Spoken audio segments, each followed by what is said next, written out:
Et coucou la Team Family, j'espère que vous allez tous et toutes bien. Donc on va faire la guidance pour la semaine du 20 au 26 juin 2022. Donc c'est une guidance générale qui n'est pas attitrée à un signe astrologique, mais plutôt les tendances qui se déroulent en fait pour tout le monde. Donc on va voir déjà sur quelle énergie va se dérouler cette semaine. Donc avant de passer au tarot, on va prendre une carte de l'oracle luminaire. Allez, pour la semaine du 20 au 26. Allez.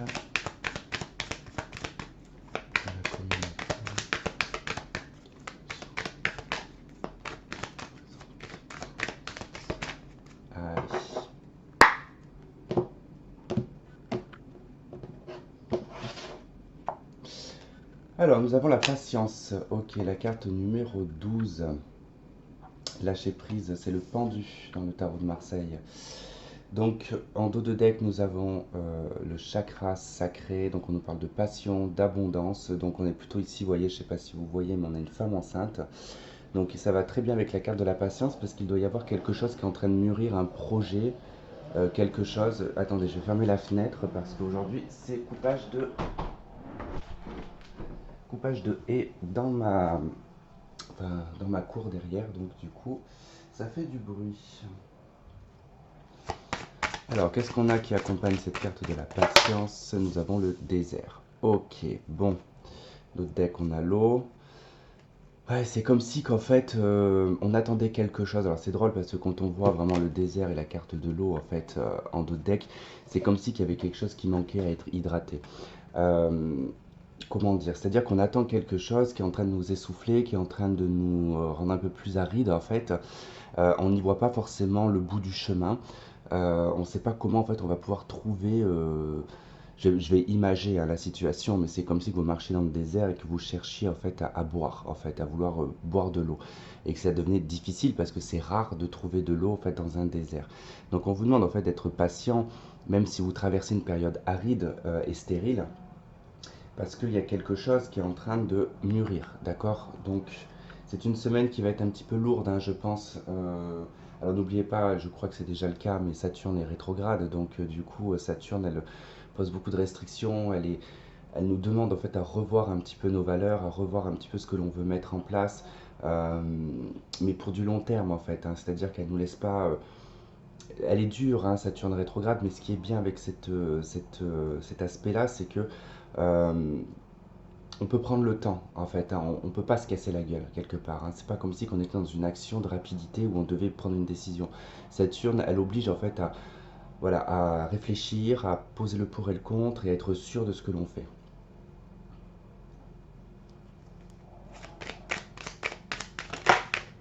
Ok.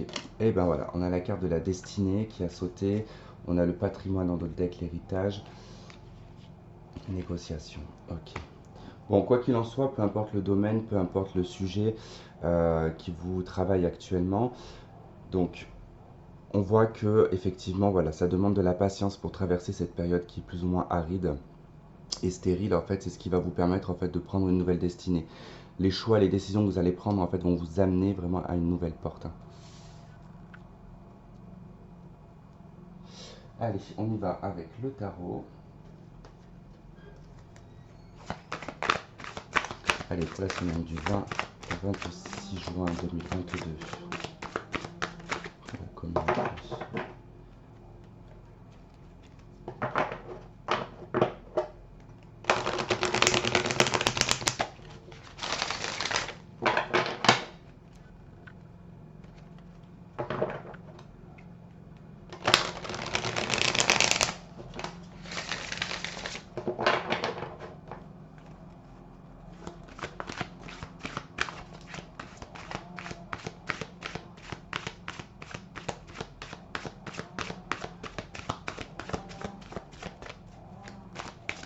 Ok, allez.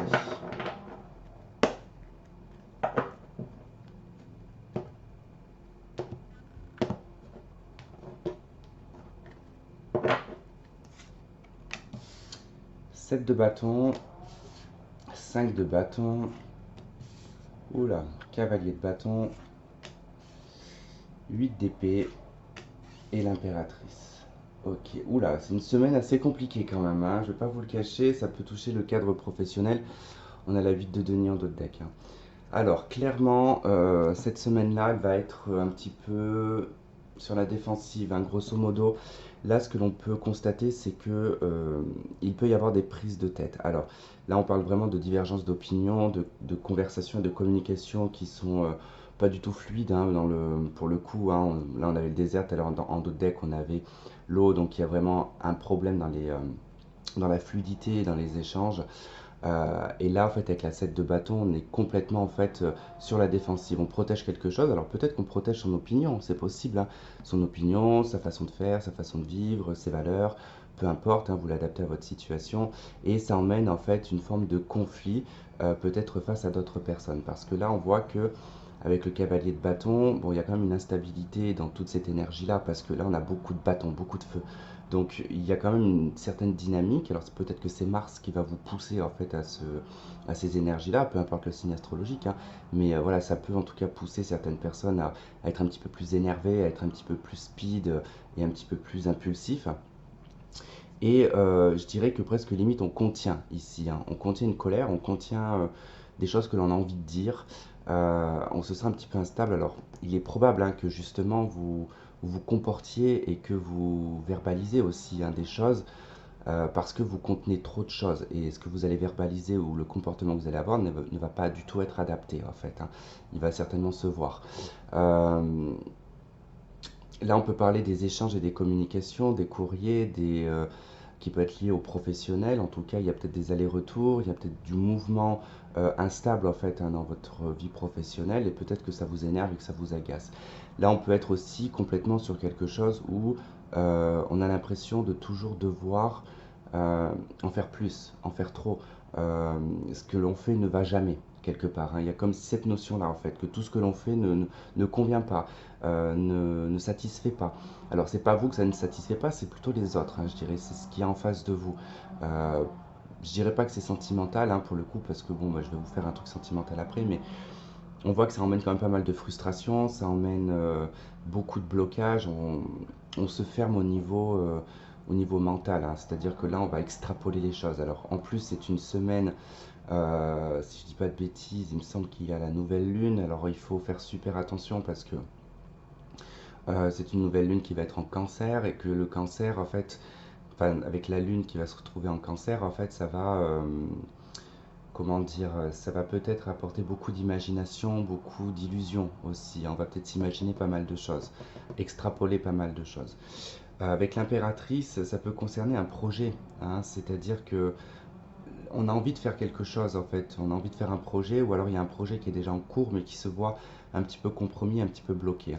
N'oubliez pas, on vous demande d'être patient parce que c'est une semaine, on est sous l'énergie du pendu, donc il faut prendre du recul, voir les choses sous un autre angle, euh, essayer de comprendre aussi le pourquoi du comment ça bloque, ok.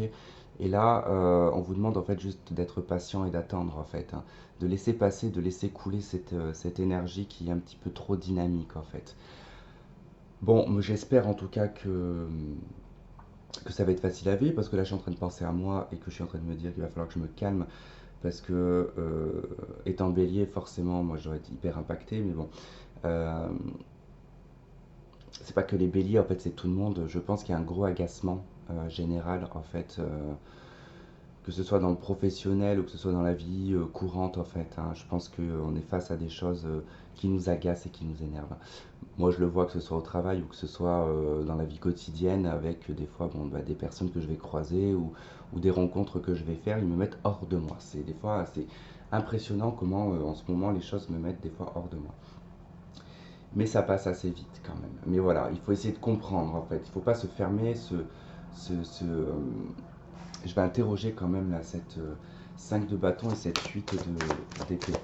Alors 5 de bâton, qu'est-ce qu'on a s'il te plaît? Ah, le roi de coupe. Ah, ça peut être avec une personne. Alors, ça peut être alors très émotionnel en fait, hein. votre colère ou la dispute qu'il pourrait y avoir, hein, c'est quelque chose qui vous tient à cœur avec le roi de coupe. C'est pas forcément dans le cadre sentimental, hein. Le roi de coupe, il n'est pas que associé au sentimental, hein. C'est vraiment en fait quand on fait les choses avec le cœur, ça peut être un patron, ça peut être un collègue, quand on a une certaine, quand on a un certain affect en fait, hein. C'est-à-dire que on parle pas de votre PDG que vous avez vu une fois par an, pas du tout. Là, on va plus parler de personnes qui côtoient tous les jours la personne et que forcément il y a un affect, hein, qui se met en place. Mais ça peut être aussi une colère envers son père, envers une figure paternelle. Ça peut être le conjoint. Euh, je vais mettre quand même une autre carte dessus parce que ce roi de coupe, j'aimerais bien comprendre en fait. Ouais, c'est probablement sur le côté affectif, hein. En tout cas, il y a affectif dans le sens, comme je vous ai dit, hein, c'est soit le couple, soit dans la vie quotidienne. Mais là, il y a un choix à faire, en fait, il y a une décision à prendre parce que là, en fait, on fait des choix et on prend des décisions avec l'affect. C'est peut-être pas forcément le mieux à faire. Voilà, c'est-à-dire que si dans le travail, vous voulez changer de travail, que vous avez envie de d'autres choses ou quelque chose qui ne vous convient pas, mais euh, il y a de l'affect, hein, qui est entre vous et votre supérieur ou votre manager ou vos collègues, peu importe, et que ça vous empêche de prendre une décision en fait. Mais là, il va falloir prendre une décision vraiment avec la tête, hein. Là, on voit qu'au niveau de la tête, c'est bloqué. Donc, je pense qu'il faut se débloquer, voir les choses pas forcément avec l'affect, mais plutôt avec le mental, pour pouvoir prendre les bonnes décisions. Qu'est-ce qu'on a sur la 8 d'épée?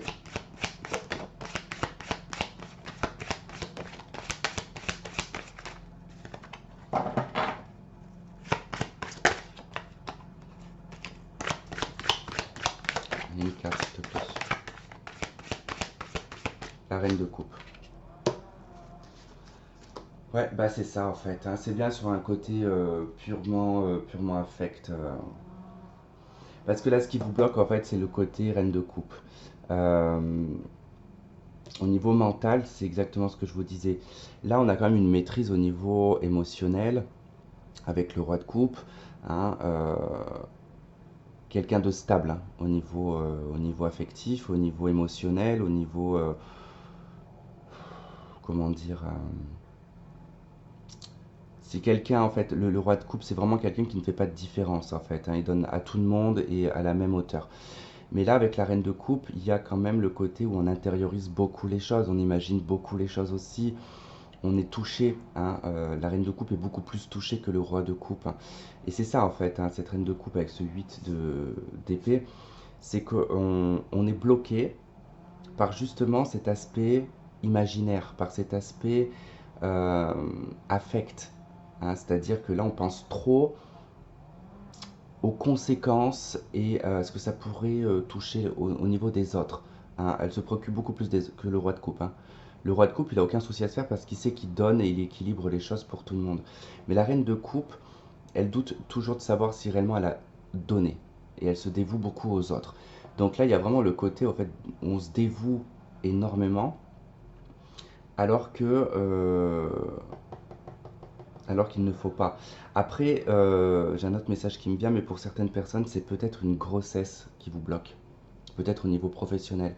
Peut-être que vous ne savez pas comment vous allez gérer votre grossesse et comment vous allez pouvoir dépasser en fait cette énergie-là. Parce que concrètement, il se peut que vous travaillez beaucoup, il se peut que vous ayez un travail qui soit hyper prenant, mais que votre conjoint en fait n'est pas forcément d'accord avec l'énergie que vous mettez dans le travail et que du coup bah, ça peut bloquer, comment dire, au niveau d'un projet. Pour certaines, il se peut que effectivement vous soyez dans l'obligation en fait de vous arrêter au niveau professionnel, hein. C'est possible, hein. Bon voilà, je vais pas trop développer, mais bon, en gros, globalement, si on prend dans un sens large, hein, ça va être une semaine qui va être relativement difficile sur le plan, je dirais, de l'impulsivité et sur le plan émotionnel également. Vos choix et vos décisions vont être très importants au courant de cette semaine vis-à-vis d'une personne vers qui on a un affect, vers qui on a un bon sentiment, j'ai envie de dire quelque part, hein, avec le roi de coupe, mais voilà, il y a du mouvement quand même qui est assez instable, et de la communication également qui peut être impulsif, hein. Il va falloir, je pense, garder pas mal de choses pour vous. Gardez vos projets pour vous, ne développez pas tout en fait à tout le monde. Allez, on va voir le côté sentimental. On va pas faire un super tirage, hein, bien évidemment. Déjà, on va commencer par une carte des anges de l'amour. Ok, on vous parle de votre âme sœur sur cette semaine. Ok. En d'autres decks, on vous dit apprenez à vous connaître mutuellement. Alors en se dévoilant bien évidemment et en étant le plus honnête possible, hein, vous allez pouvoir apprendre à vous connaître mutuellement. Et là on vous dit que oui, vous êtes bien de toute façon en présence de votre âme sœur et que c'est bien elle. Alors on va voir comment est-ce qu'on perçoit ce côté âme sœur. Est-ce que c'est vraiment dans un côté sentimental ou est-ce que c'est dans un côté affectif, hein? Parce que ça peut être amical, une âme sœur peut être amicale, hein.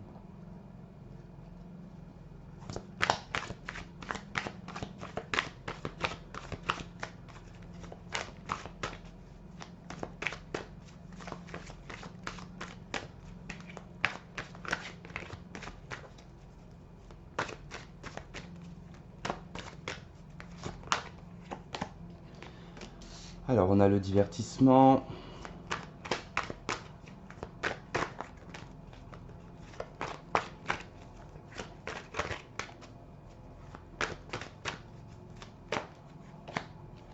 On a la progression.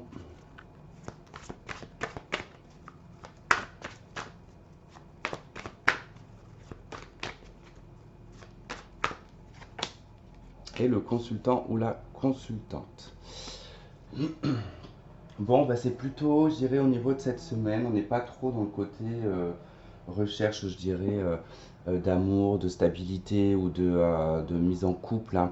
Là, on est plutôt, en tout cas, dans une semaine où on va peut-être pas forcément se concentrer sur l'amour, mais en tout cas, on profite, on a la carte du divertissement, pardon.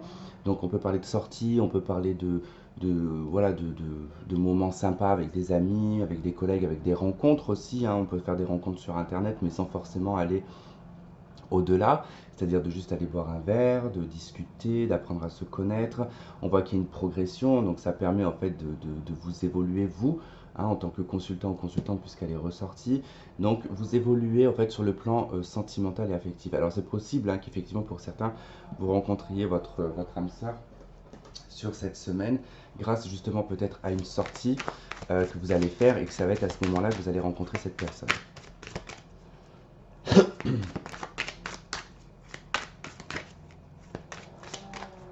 Alors, sur le divertissement, qu'est-ce qu'on a? On a l'échec. Ok. Alors là, ça peut être pour certains, hein, qui justement sont trop peut-être dans le côté je profite de la vie, je me divertis, et que vous prenez peut-être conscience en fait que c'est pas la chose en fait la meilleure à faire et que peut-être ça bloque votre progression, hein. On a la culpabilité. Et sur la consultante.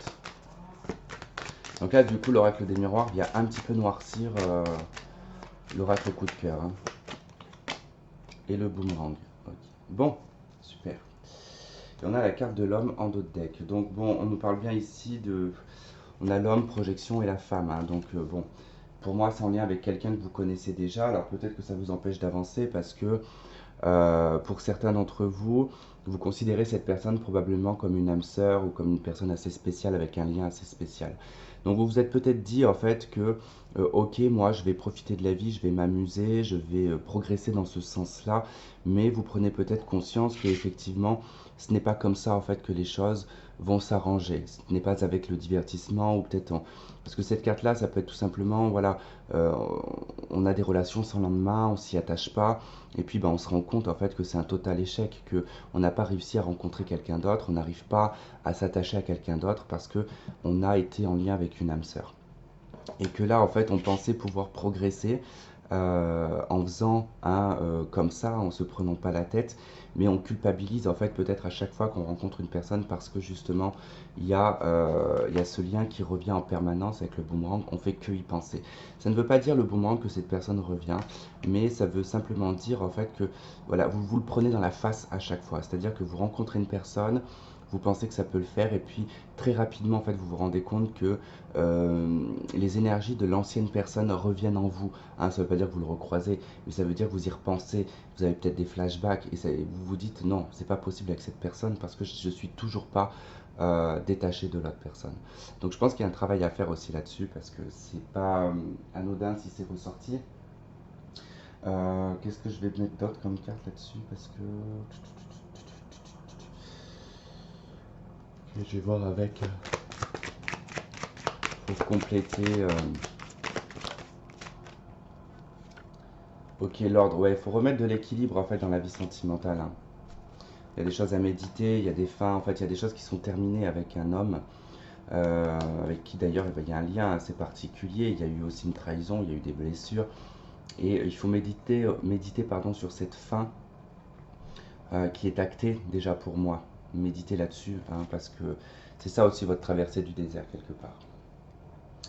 Voilà les amis, bah écoutez, j'espère que ce tirage aura résonné avec certains d'entre vous. Je vous remercie de m'avoir regardé, de m'avoir écouté. Je vous fais plein de gros bisous et je vous dis à la prochaine. Bye bye.